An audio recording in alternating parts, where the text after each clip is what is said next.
The NL Central Gauntlet has arrived for the Pittsburgh Pirates as they face the Cubs for the first time this season tonight.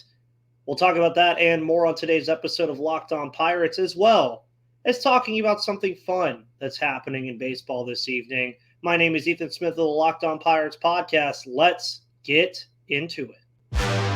You are Locked On Pirates, your daily Pittsburgh Pirates podcast.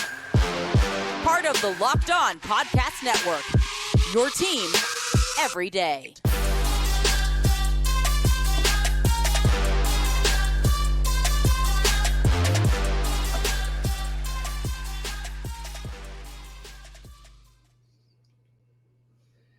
Welcome back, Pittsburgh Pirates fans, to the Locked On Pirates podcast, brought to you by Game Time here on the Locked On Podcast Network, where it's your team, your Pittsburgh Pirates, every single day of the week. It is Tuesday, June 13th. I hope you guys are all having a phenomenal day, and it is time for the NL Central Gauntlet to begin, folks.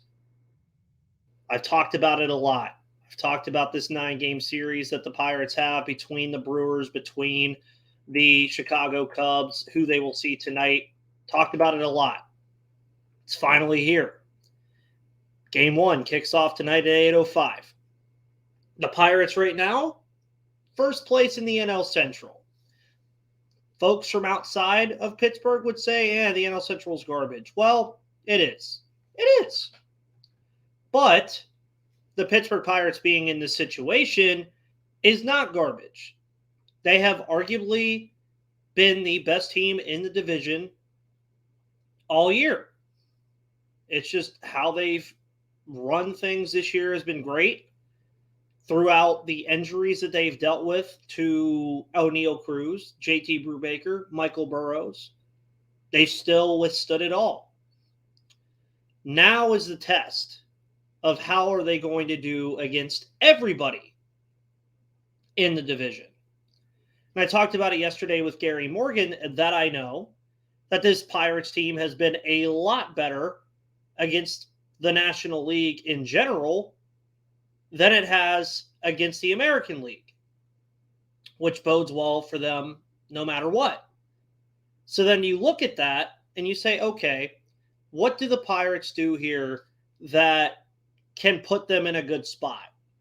And to start with Chicago, by the way, where they are right now, they're in Chicago at Wrigley Field for a 3-game series. Chicago, not the scariest team in the world at this current moment. They're 28-37. Their expected record is a little bit better than that. But, I mean, they have not been the greatest team. And you saw this Cubs team go out and get guys like Cody Bellinger, Dansby Swanson, Jameson Taillon, who the Pirates will face tonight, former Pittsburgh Pirate, still one of my favorite players in baseball, even though he's wearing that ugly blue and red. But overall, this Cubs team has just not been what you would expect it to be. Now, their pitching has been kind of bad. They've just not been that great, period. They're 28-37 in a division that is very winnable for everybody, I still think, which is why this 3-game set to start things off is very important for this Pirates team. I've said it for a couple weeks now. These are 9 games against 2 teams that you have not played this year in your own division. It's the first time we're seeing Chicago and Pittsburgh play each other this year in June. It's kind of insane to think about, right? But at the end of the day, lots can happen over this 9-game set. Pittsburgh could go 6-3 over these 9 games and expand on their lead in the NL Central, which is what I would expect them to do on paper against these 2 teams, because I do think they match up well against Chicago and Milwaukee. Because my honest thoughts about Chicago is they can't pitch with Pittsburgh.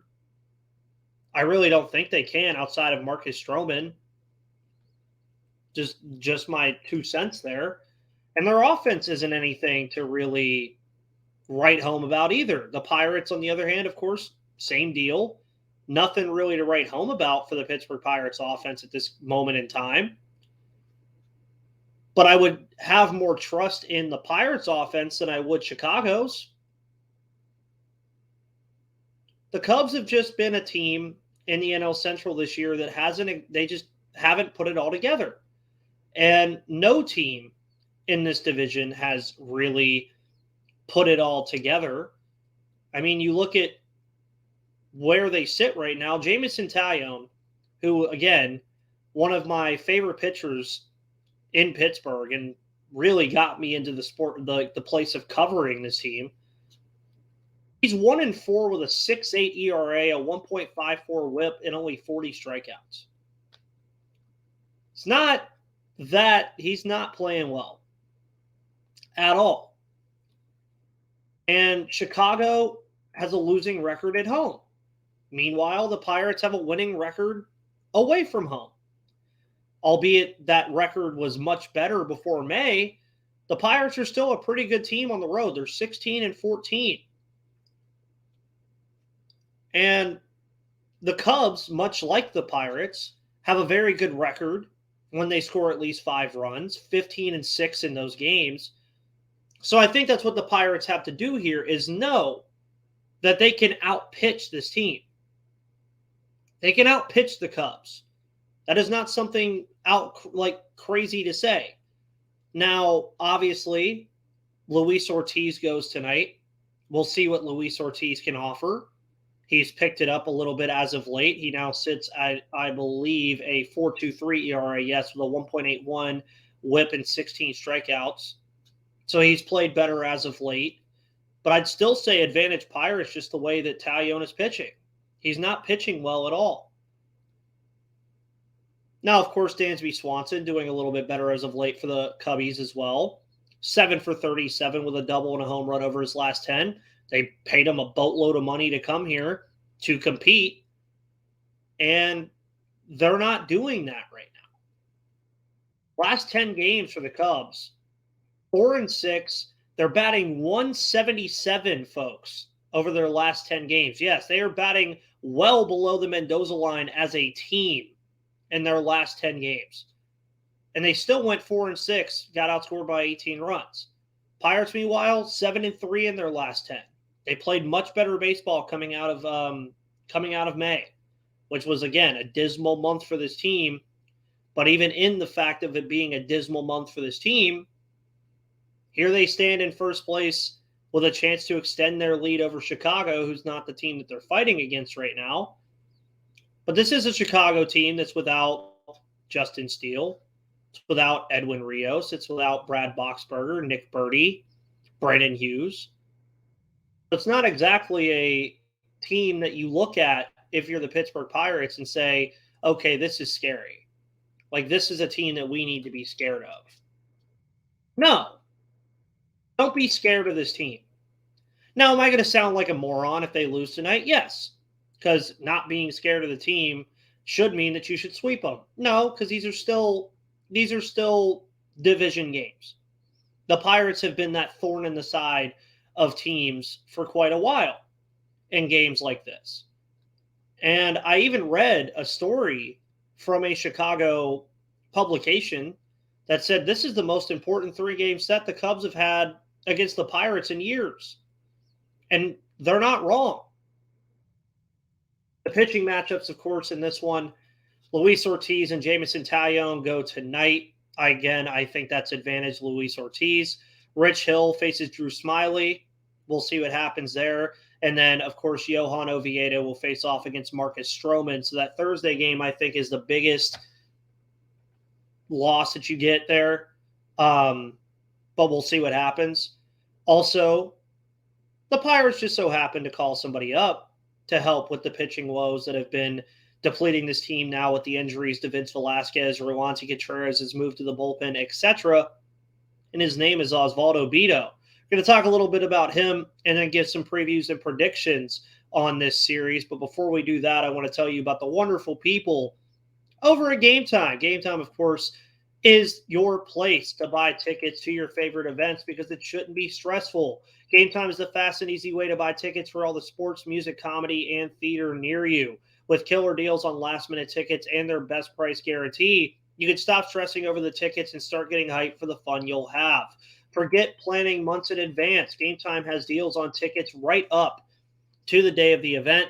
Get exclusive flash deals on tickets for football, basketball, baseball, concerts, comedy, theater, and more. And the Game Time guarantee means you'll always get the best price. If you find tickets in the same section and row for less, Game Time will credit you 110% of the difference. So download the Game Time app, create an account, and use code LOCKEDONMLB for $20 off your first purchase. Terms apply. Again, create an account and redeem code LOCKEDONMLB for $20 off at Game Time. And download Game Time today. Last-minute tickets, lowest price, guaranteed. So now I know a lot of people wanted to see Quinn Priester get called up when we found out that Ben Cherington was going to call up a pitcher from AAA. It was, okay, we need to see Quinn Priester. We don't see Quinn Priester. There's a guy that I've mentioned a lot that is getting called up here, and it's Osvaldo Bido. I've mentioned him alongside Michael Burrows before his injury. So then that kind of propelled Bido up to where he is now, being the kind of guy that would come up in these situations. Osvaldo Bido is 27 already, so he's not exactly of the prospect mind. I mean, he can be. He's 27, and he could still, let's say he turns into something, he could be a pitcher for 4 or 5 years for this team.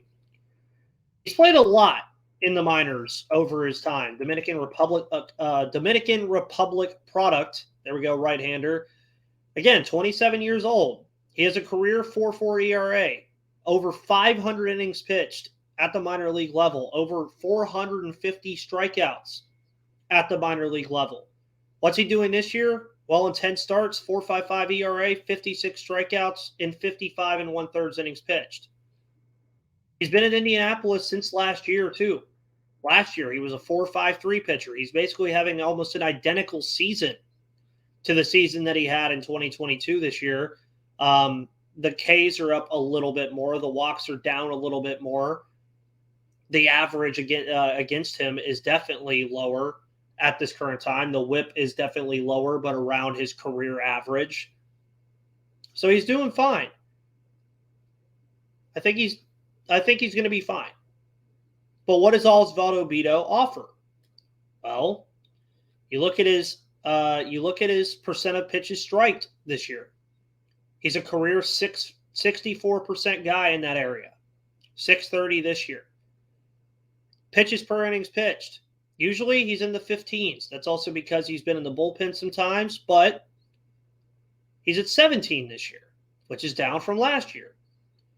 Pitches per plate appearance is barely up for him, but he's not allowing really too much stuff. He's forced 6 double plays this year. He's only given up 12 doubles. He has 2 quality starts, which has matched his 2022 total. His max ever is in 2019 when he had 12 in Bradenton and Greensboro. So that was where most of his good work was done. But, I mean, his Ks per 9 is about the same as it was last year, 9.86 down to a 9.11. His walks per 9 is down considerably, almost to less than a walk a game, or per 9 innings. His home runs per 9 really also down. 1.46 in 2022, 0.98 this year. His hits per 9 are down from an 8.33 to a 7.48. His K to walk ratio, very good, 2.15, up from a 1.91. He's done very well this year. He's done very good. His batting average on balls in play, also down from last year. 296 in 2022. It was a 312 in 2021. Down to a 276. His runs scored per 9, very far down from even his minor league career percentage. So the thing with Osvaldo Bido that I think we do need to kind of talk about here is that he's not going to be somebody that we eventually look at and say, okay, this guy's a top 3 guy in the rotation. He'll be at best a back end 4 or 5 option for you in this rotation, which is fine because the Pirates need that at this current time. He should be able to offer this at the current time. You heard from the statistics that I just ran off on you that he is doing very good. He is, again, improving on the strikeouts, throwing more strikes, bringing the walks down. His ERA, not anything to write home about, but not astronomically bad. And then at worst, what happens if Roansy figures it out? You throw Beto into the bullpen and he turns into a long relief arm for you. Something that I've said the Pirates have needed for quite some time. Because that bullpen is playing very good, but at some point, it's going to need some help. And they can get that from a guy like Osvaldo Beto who can come in and say, okay, cool. I'll go to the bullpen after I get some starts in me. That's something that I think Osvaldo Beto can do. And I love the call-up. I've said before, I don't think Quinn Priester is ready just yet. I do think it's becoming more likely that we see Quinn Priester up here at some point this year, just with the state of the pitching staff and the possibility of more injury to the rotation. And Priester's next. I mean, there's nobody else, to me, that they could really consider just yet outside of maybe Jared Jones, maybe Carmen Mlodzinski, but I think he profiles more as a relief pitcher. So Beto was the right choice here. He was the guy, and we'll see what he can offer. I don't know if he's going to start Wednesday. I know he's getting called up. Again, I think it's going to be Rich Hill on Wednesday. That's the expectation. But we'll know before the game starts, obviously. So we'll see. Now, as far as what I'm predicting for this series, I do think the Pirates win 2 out of 3. My expectation is that they win 2 out of 3 and they win the first 2 games and then lose the Marcus Stroman finale. And I think that would be just fine. Win the series. I think that's the only thing you can think about over the next 9 games is winning each series. Doesn't matter how you do it. Doesn't matter how many runs you score. Doesn't matter how you pitch. Just win these games. Because these are the games that are going to swing this Pittsburgh Pirates team into either being a contender in the NL Central or falling out of it very quickly. But I'm predicting 2 out of 3. I predict the Stroman game will be the one loss there, but you never know. But if the Pirates go 2 and 3, or 2 out of 3 here in Wrigley, I think we're all pretty happy. But we'll see. We'll see tonight as the Pittsburgh Pirates take on the Chicago Cubs at 8:05 Eastern Time. I will also have my recap story on Inside the Bucks Basement on this game. And you might think, okay, these shows usually go around 30 minutes, and we're at the 18-minute mark. There's something awesome happening in baseball today. The Oakland Athletics, of course, are doing the reverse boycott against the Tampa Bay Rays today. And it's fun. I think it's something that this fan base really cherishes. I think it's something they really enjoy. And it's something that I think you guys would like to hear about. So I brought Jason Burke, who made a video for everybody across the network on anybody who wanted to show this on their shows and let people be informed about what's going on tonight in Oakland and something maybe we can watch after the fact. So I'll let Jason take it away. How's it going, baseball fans? This is Jason Burke from Locked On A's, and I just wanted to talk to you real quick about the reverse boycott that the A's fans are putting on June 13th. You may have heard about the A's attendance issues over the last couple of years. They're last in baseball right now. I think they're drawing under 10,000 per game on Tuesday nights, which is the date of the reverse boycott. They are drawing fewer than 4,000 fans per game. And so the hope with the reverse boycott that the A's are putting on right now is to show Major League Baseball, the commissioner, Rob Manfred, the A's owner, John Fisher, and just the baseball world as a whole, that there are fans in Oakland that do care about this team. They just need a reason to go to the games. And A's fans have been through a lot. You may be one of the people that has pointed and laughed at A's fans because obviously there's a lot of things to make fun of with how the franchise has been run over the last almost 2 decades since John Fisher took over the team. They don't retain players. They let guys walk via free agency. They trade away star players. They never retain fan favorites. And those are, that's kind of run of the mill for some teams, obviously. But there's also the fact that they play in a very old Coliseum, which has been left to rot. There has been really nothing put into the Coliseum in years and years. You hear about the sewage, you hear about the stray cats. The owner could do something about that if he was so inclined, but he's trying to make it seem as though the Coliseum is not a place that can hold baseball games anymore, which is to a degree true. He needs a new ballpark. A's fans need a new ballpark. It needs to be in Oakland, though. And so that is what we are trying to show everybody is with the reverse boycott. There are fans that will show up to baseball games. One, if John Fisher is not the owner anymore. And two, if there's a product and, some effort put into building community and building just those bonds with a baseball team that you strive for. A lot of us have grown up with this kind of operation, and so we don't know what to expect. We don't have like a juggernaut like, I hate to say it, but the Astros or the Yankees, or even how Boston is run sometimes. We don't have that kind of a front office. We don't have that kind of a budget, but we've been hoping for the best, and we've been spit upon by our owner so many times. And in return, he has been actively and publicly looking for a place to relocate this ball team, this ball club that we have enjoyed for so long, all of our lives, for a lot of us. And just to be uprooted like that is just not something that any of us feels is necessary. There are fans in the East Bay. There are fans in the Bay Area that will support this team. They will not support John Fisher. And that's kind of the crux of this whole thing right here is John Fisher needs to go, or he needs to sell to somebody else. Something needs to happen, but there needs to be baseball in Oakland. That is what we are getting at here. The expectation for this game, I said that, there's been under 4,000 fans going to Tuesday games. There's been 5 games overall. 2 of those games have drawn more than 5,000 fans, and it hasn't been 6,000. It's been 5,100. It hasn't been a lot. So if the A's, A's fans collectively draw 20,000 fans, that's a success. I think that's at least 4 times the most in attendance that we've seen for a Tuesday game this season.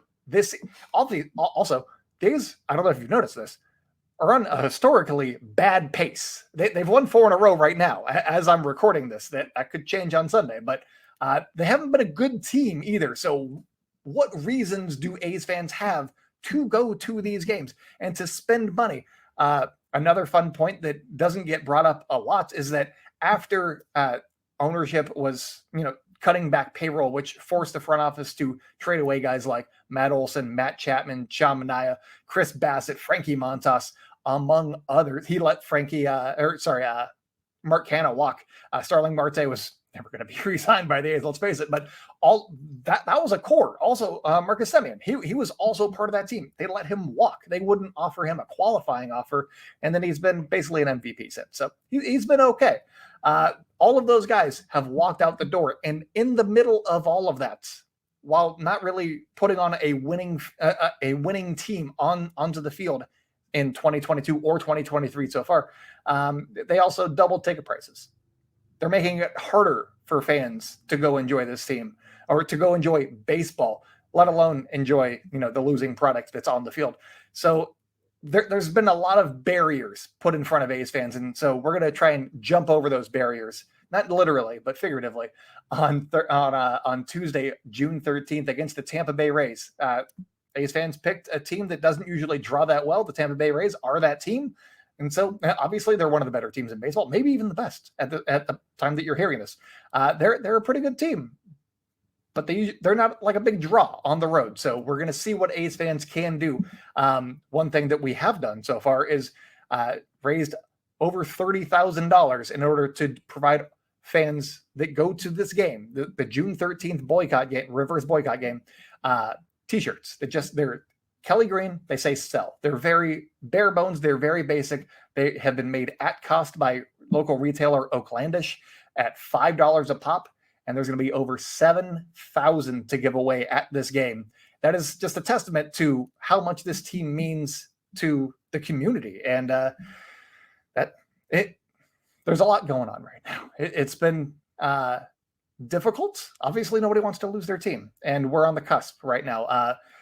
The Nevada legislature is currently in recess. They resumed, their discussions and all that stuff on Monday, but it looked as though when they went into recess that the ballpark bill in Nevada did not have the votes. Amendments are being made, likely to try and get these guys to vote yes on this bill.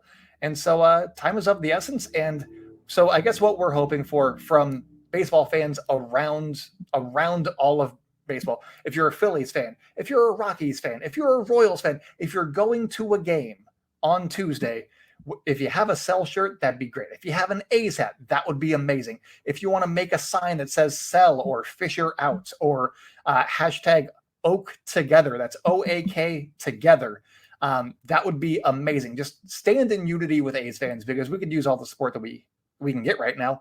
We're hoping for a sellout, but if we get 20,000 fans at the Coliseum, despite all of the impediments that have been put in our way, I think that would be incredible. And if we can get fans from other communities as well on board with this, that would be fantastic. If you have an Ace hat and you're not going to a game that day, snap a picture of it. Tag me at @ByJasonB on social media. Go ahead and do that. That would be amazing. And then I'll retweet that. You can also retweet or tweet them over to Locked On A's, or just use the hashtag Oak Together. And we can really make this thing spread because the owners' meetings are happening starting on June 13th. And they're going to be asking John Fisher, hey, what's going on at your ballpark, man? What's going on with that?